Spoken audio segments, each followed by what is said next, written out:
Alors salut tout le monde, donc bienvenue sur une nouvelle vidéo. Donc aujourd'hui le but premier, donc je vous ai pris directement vol, hein. On en approche sur Paris Charles de Gaulle et on va faire donc du coup une ILS catégorie 3 sans DH. Donc on n'aura pas d'altitude de décision, donc pas de minimal. Donc ce sera un autoland. Parce que c'est même si bon l'autoland c'est pas non plus hyper intéressant, puisqu'en fait on pilote pas, mais ça reste quand même un truc à faire, puisque c'est assez drôle on va dire, de voir l'avion qui se pose tout seul. Enfin quasi tout seul. Alors aujourd'hui donc, actuellement, donc on est sur l'acide, tac tac tac. Ah oui, ça va pas être la bonne sur ma carte puisque mes cycléracs sont pas à jour sur l'avion. Mais donc là, donc on va approcher notre IAF qui va être Okipa. Et on va commencer tranquillement notre descendre vers 5000 pieds. Donc quand on passera au Kipa, donc ce sera notre top of descent, et on va descendre vers 5000 pieds qui sera l'altitude où on interceptera le localizer. Alors après, ce qu'on peut voir, c'est que bon, il nous reste quand même une sacrée distance, hein, on a encore 60 nautiques jusqu'à notre arrivée à peu près. Voilà. Donc ce qu'on peut déjà faire en fait, c'est présélectionner 5000 pieds. Lui, il va le gérer après. De toute façon, on peut le regarder ici. Okipa. Après, lui, il va mettre les contraintes, hein. Voilà. Décélération. Le prochain point, c'est à 5300 pieds. Ce sera la décélération. Donc, environ, je pense, dans 30-40 nautiques, on pourra se mettre activer l'approche phase. Alors, je suis désolé d'avance si pour certains, je fais pas vraiment les procédures dans l'ordre. Après, je m'en excuse, hein, je suis pas pilote de ligne encore. Du moins pas encore, ouais, plutôt. Et donc du coup pour l'instant c'est surtout pour voir les petites fonctionnalités. C'est toujours sympa de s'amuser un peu avec un Airbus. Donc on arrive à Okipa. On va pouvoir commencer notre descente. Donc quand on passera le point, on peut même se mettre sur 10 nautiques pour être plus précis. En soi on n'est pas assez près, hein, lui il va calculer tout seul. Voilà.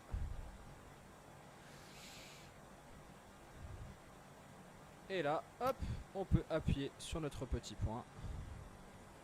Théoriquement, voilà. Pourquoi il se met pas sur son point? Voilà, alt cruise nav. Normalement, Okipa. Voilà, le petit point. Je sais pas si c'était un petit bug. Et là, regardez, hop, on a mis le petit point. En fait, sur Airbus, ça veut dire qu'on est en mode managé par notre MCDU ici, hein, donc managé par le FMS. Et lui gère tout ça. Donc en fait, hein, entre guillemets, je vous avais fait un tuto juste avant, donc je vous invite à aller le voir, qui dure assez longtemps. Il y a surtout du temps au sol plus qu'en vol. Et je suis désolé, mais c'est surtout pour voir à peu près tous les systèmes qu'il y a de dispo. Tout ça.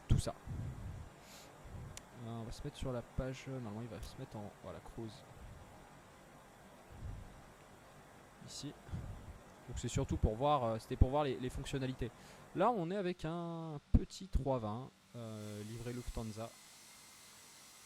Pourquoi Lufthansa? Parce que bah, je me disais que c'était sympa de changer, d'avoir un petit. La dernière fois, c'était Air France, on était sur un 318. La 320 Lufthansa. Après, ça n'a pas d'importance, hein, réellement. Niveau cockpit et instrumentation, ça reste plus ou moins similaire, hein. Ça reste plus ou moins similaire. Alors, moi, je vais mettre. Si je fais un montage, je vous mettrai sûrement le screen. Enfin, le screen. Je vous mettrai sûrement la carte d'approche pour vous montrer un petit peu le parcours, quoi. Alors, où on était tout à l'heure à l'IF, Initial Approach Fix, c'est le point qui débute une approche. Et souvent sur des grands terrains comme ça, en fait, vous avez des stars qui sont des qu'on appelle standard instrument arrival. En fait, en gros, c'est quand vous avez beaucoup de trafic, au lieu d'avoir des arrivées par n'importe quel point qui arrivent direct sur un IAF, et ensuite vous entamez une procédure, vous avez directement en fait vous avez des itinéraires normalisés en fait. C'est-à-dire que bah, vous avez plusieurs points d'entrée. Je prends le cas d'une star, donc d'une arrivée, vous avez plusieurs points d'entrée, vous avez des trajectoires à différents points d'entrée. Et dans les cas des gros aéroports, vous avez énormément de points d'entrée et surtout beaucoup d'IAF. Vous avez donc des approches, des points de début d'approche qui sont différents. Et vous en avez beaucoup, surtout sur des terrains comme Charles de Gaulle, puisque vous avez 4 pistes en fait. plus toute procédure, ce qui est moindre bruit, carte de parking. Là, je crois que les cartes IAC de Charles de Gaulle, je crois, il y a 137 pages, donc il y a de quoi faire. Je vous avoue qu'en préparant le vol, ça m'a pris un peu de temps parce que je voulais quand même faire un minimum quelque chose de bien. Et c'est vrai que c'était un peu, ça restait quand même quelque chose à préparer puisqu'il fallait un peu feuilleter les pages, pas les 137, mais aller à l'essentiel, c'est-à-dire trouver une seed. Donc une seed, c'est la même chose que la star, mais dans le sens inverse, c'est-à-dire que c'est un itinéraire de sortie normalisé. Après, c'est pas les mêmes que les stars, c'est pas les mêmes itinéraires en sens inverse, mais sur le principe. Et en fait, le point, souvent en fait, une seed, elle va avoir un nom. Par exemple, je sais pas, l'OPAD 7 novembre, l'OPAD Cell Delta si jamais il y a une petite variante. Et le point, ce sera l'OPAD, le point de sortie du seed. Et à l'OPAD, en fait, vous rejoignez une Airways. Et là, vous rentrez en phase de route. Et à l'arrivée, en fait, vous arrivez pareil sur un point star, par exemple l'OPAD aussi, on va prendre l'exemple. Et ensuite, vous empruntez la star que vous voulez suivre. Et souvent, il y en a même pour le même point d'une star, par exemple l'OPAD, vous avez l'OPAD 6 novembre, l'OPAD 6 Delta, parce que vous allez avoir pas le même cap, ou vous allez arriver sur piste 26 et l'autre en 08 ou des choses comme ça. Et ensuite, qui vous amène vers un IAF et compagnie. Là où quand notre IAF, c'était au Mika ou quelque chose comme ça.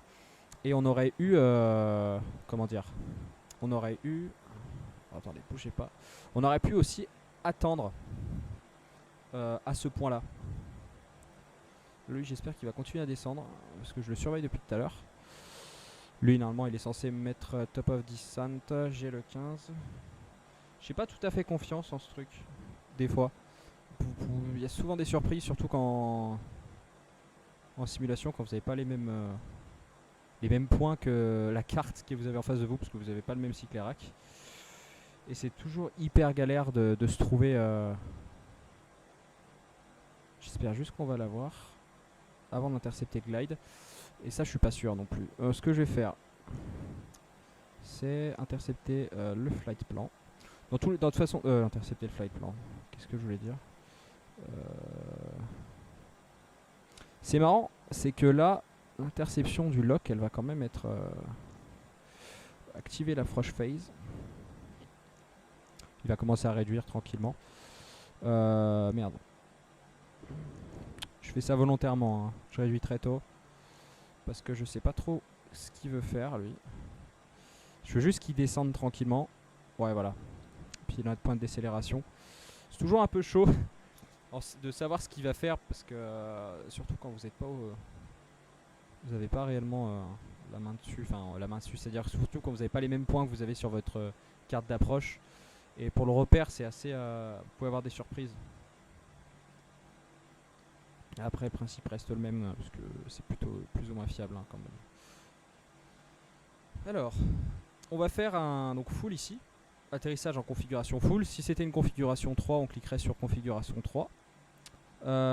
Transition altitude. Alors, à mon avis, ça doit être 5000 sur Paris. Je pense. On va mettre 15 degrés. Température. Je mets ça au pif, franchement, c'est pas bien, mais.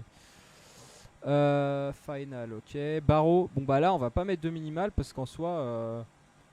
On va la faire sans DH. Alors, je sais pas s'il faut le rentrer ou si lui le prend en compte tout seul. Mais on va se faire vraiment un 4-3 sans DH. Voilà, lui il continue de descendre tranquillement. Alors, je vais juste prendre une petite fiche que je vais vous mettre en overlay, que j'ai trouvé sur un site qui est plutôt pas mal. Hop, atterrissage sur une ILS pour Airbus A320. Tout ce qui est procédure. Donc en cas là, on va faire le cas de l'interception d'un glide à plus de 2000 pieds sol. Donc du coup, hop. Donc là, on a la green dot speed et normalement on peut mettre flaps 1. Ce qui est le cas. Lui, il va descendre normalement tranquillement. Et flaps 2. On mettra flaps 2 quand on sera à 2000 pieds au-dessus du sol. Et à ce moment-là, quand on aura flaps 2 de 7, quoi, on pourra sortir le train d'atterrissage. Et quand le train d'atterrissage sera sorti, on mettra les flaps 3 puis 4. En fait on fait toujours en principe, de ce que j'ai pu voir, en principe quand on met flaps 3 on met toujours flaps 4 dans la foulée sur un Airbus.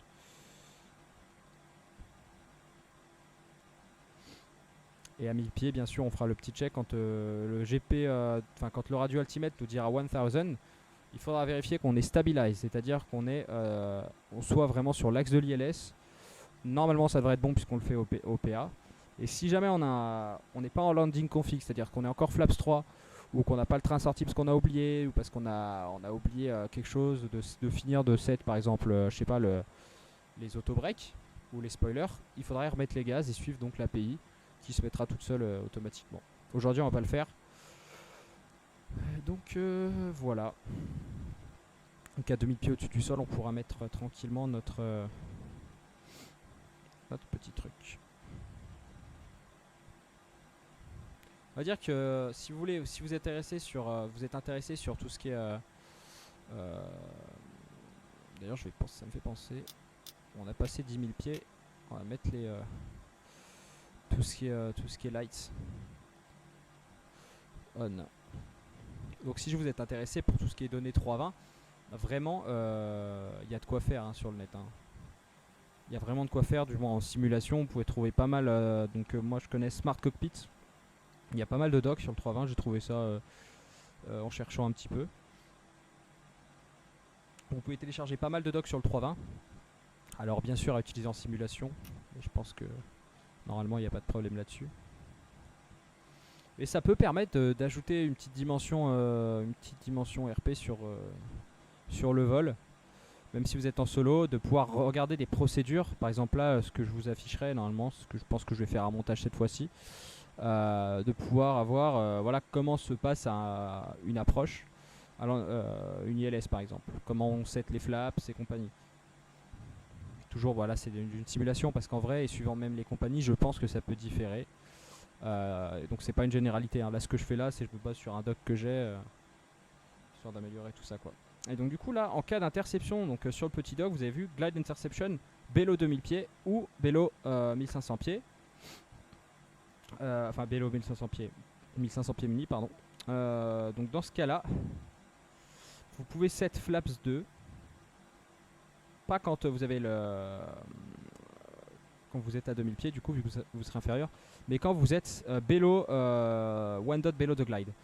Regardez, one dot below the glide. Ici vous avez le glide, ok, vos petits points avec vos écarts quand ça monte ça veut dire que vous êtes en dessous, vous visualisez l'axe en fait, et quand ça descend c'est que vous êtes au-dessus. Vous verrez un petit losange comme ça violet qui vous l'indiquera. Ok. Et donc du coup, one dot below the glide, c'est-à-dire qu'en général le glide il vient du haut parce que vous êtes en dessous. Normalement, pour intercepter un glide, vous arrivez toujours par le dessous. Parce que pour intercepter, c'est toujours plus facile d'avoir un palier et d'intercepter le plan que d'avoir un plan fort et ensuite de couper ce plan pour le suivre. Ça c'est une source à emmerde. Donc c'est plus facile de faire un palier et d'intercepter le glide. Le glide qui normalement s'intercepte toujours avant, après avoir intercepté le localizer. Par exemple là regardez, on va le voir, normalement là c'est marrant parce que je trouve que l'angle est assez fort pour intercepter un ILS. Mais pourquoi pas. Et normalement on devrait bien arriver à 5000 pieds pour intercepter ce petit glide. Dans le cas contraire, on fera une remise de gaz, on se mettra en attente si jamais j'arrive pas à rattraper ça, puis on fera une autre approche. Bon lui on va le suivre, il s'est mis à 160, je l'ai laissé vraiment manager. Honnêtement je sais pas si dans la réalité on reste en manager et on le laisse faire tout seul ou si on sélectionne la vitesse. Là je lag un peu, là il y a OBS qui tourne. J'ai mis donc des conditions météo appropriées, visibilité inférieure à 200 mètres. C'est toujours plus sympa de faire une approche 4-3 sans voir la piste.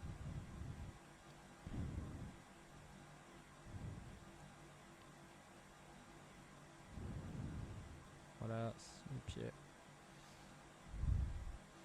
On reste à flaps 1. Ce qu'on peut faire, c'est avant de l'oublier, on va mettre les auto-breaks sur le médium.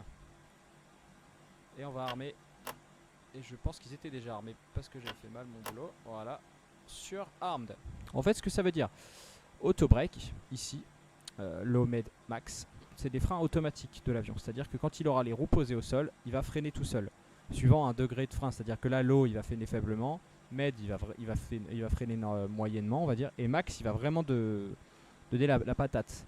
Et anti-skid, nose wheel steering. Donc ça, c'est l'anti-patinage. C'est-à-dire que c'est un peu comme l'ABS, en gros.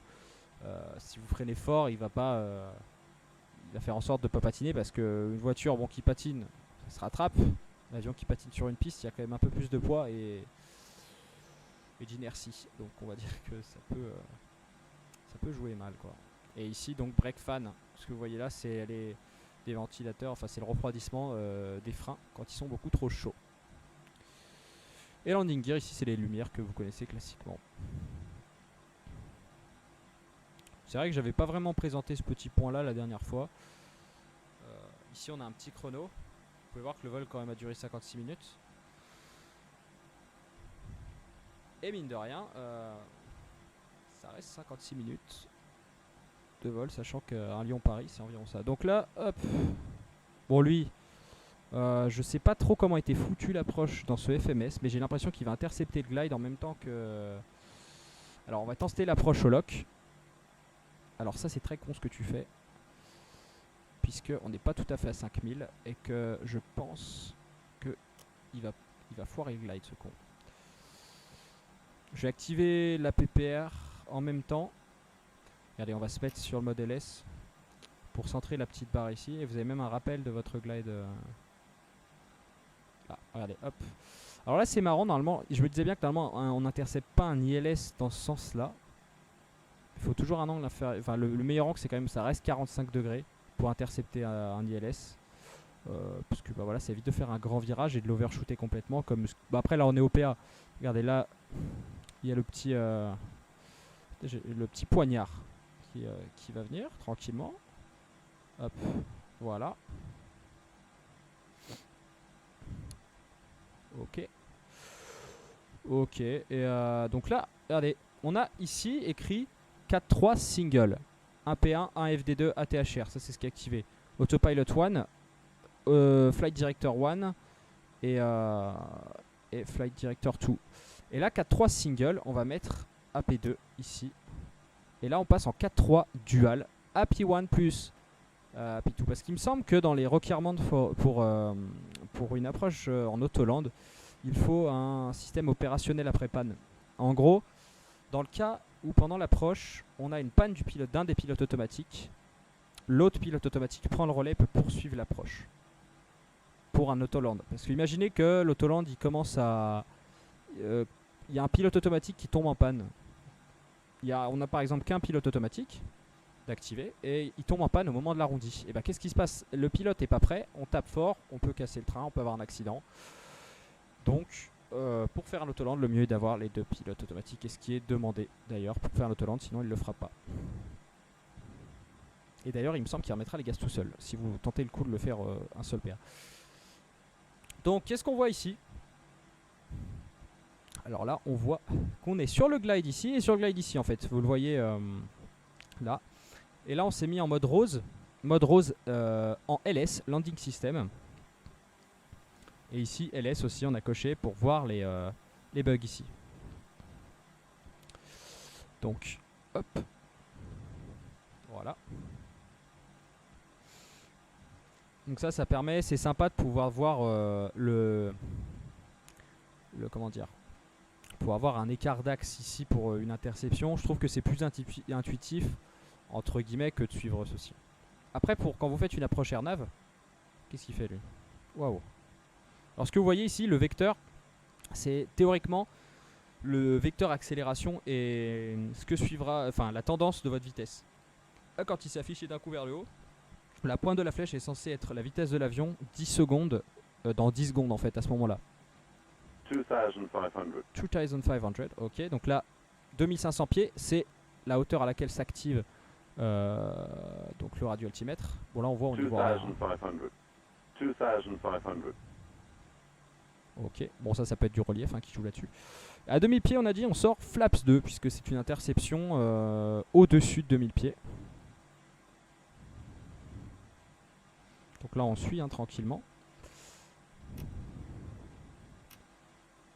Donc là, normalement, si je vais voir en nav, on n'a pas la trajectoire qui s'affiche. Normalement, on a la petite trajectoire en pointillé bleu pour la missed approach.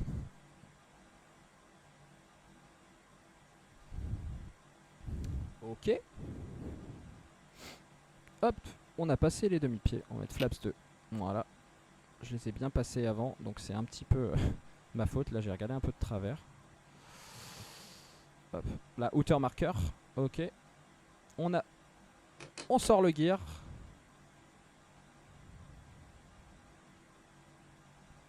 Et dès qu'on aura les 3 vertes, on sort flaps 3 puis flaps 4.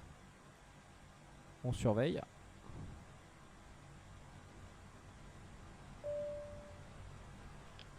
Et on se rappelle, à 1000 pieds, si jamais j'ai rien d'autre de sortie, théoriquement, il faudrait que je remette les gaz. Puisqu'on ne serait pas stabilised. Ok, là il descend vers sa vitesse. On a dit vitesse d'approche 117 nœuds. Ça reste bas quand même pour un 320. Puisqu'en général ils approchent à 120 nœuds, quelque chose comme ça. Mais là on n'a pas de passagers, on a 3 tonnes de carburant. Donc on va dire que c'est bon. Là on a flaps full de 7. Et on va passer 1000. 1000. Stabilized. Ok. Là on a le TCAS qui passe en Traffic Advisories Only. C'est-à-dire qu'il nous émettra pas d'avis de résolution. Donc d'avis de trafic. En gros. C'est-à-dire, enfin d'avis de trafic, d'avis c'est-à-dire de climb ou de descent. Approaching 08 left. Ok. Là on va se concentrer. Là je commence à voir un peu la rampe.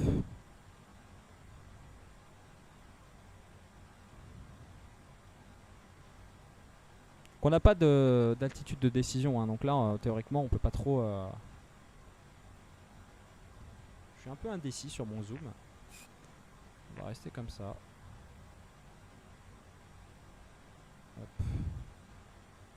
Voilà, on reste sur 500. ok. 400.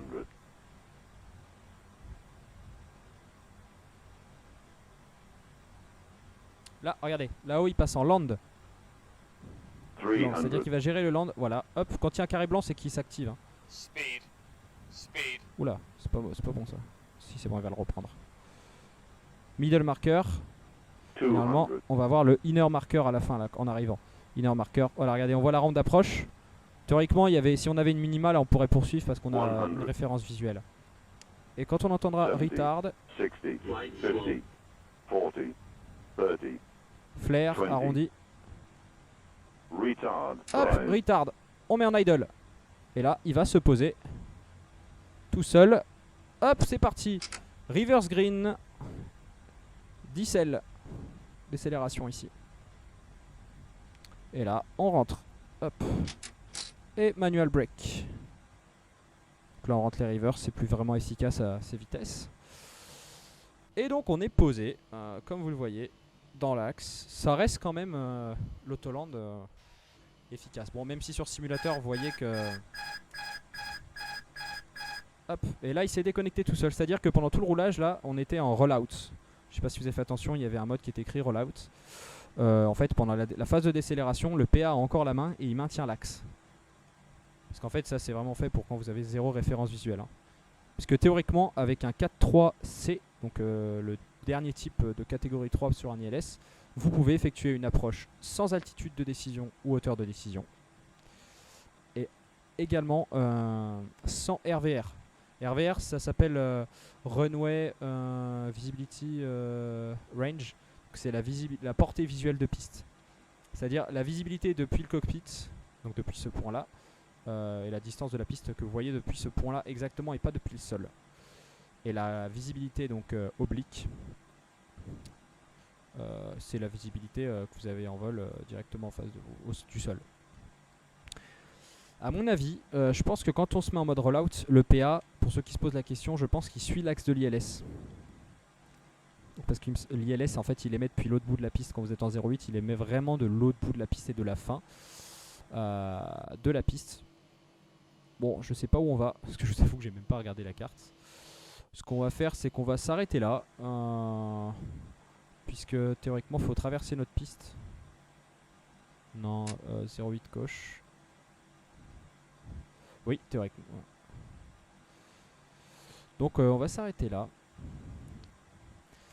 Et il me semble, je sais pas si pendant le, je me posais une question, ouais, il pouvait utiliser l'ILS en sens inverse pour la remise de gaz. Bon, bref. Donc voilà, j'espère que cette vidéo vous aura plu, ce petit format. Ce que je compte faire également dans une prochaine vidéo, c'est un vol d'entraînement.